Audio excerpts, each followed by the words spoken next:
तर मित्रांनो, काय तुफान पाऊस होता काल. सगळीकडे पाणी साचलं आहे.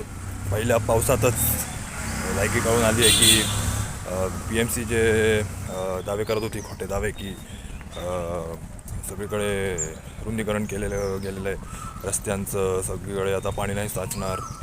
पहिल्या पावसातच कळून आलं, दिसून आलं सगळ्यांना की खराडीपासून बाणेरपर्यंत, हिंजवडीपर्यंत प्रत्येक फ्लायओव्हरच्या खाली पाणी साचलेलं आहे. स्विमिंग पूल झालेला आहे तयार. दुसरीकडे कुठे पोहायला जायची गरज नाही. रजिस्ट्रेशन करून डायरेक्ट तिथेच पोहू शकता तुम्ही. प्रत्येक पावसाळ्यात हीच परिस्थिती आहे. तुम्ही बघू शकता प्रत्येक मेट्रोचा फ्लायओव्हर जो आहे किंवा दुसरा फ्लायओव्हर तुम्ही बघा, खाली सगळीकडे पाणी साचलेलं आहे. आणि काय पाऊस होता.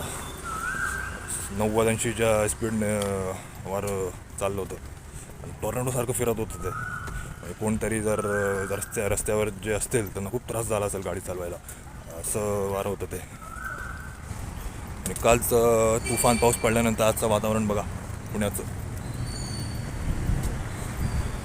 काय मस्त वातावरण आहे.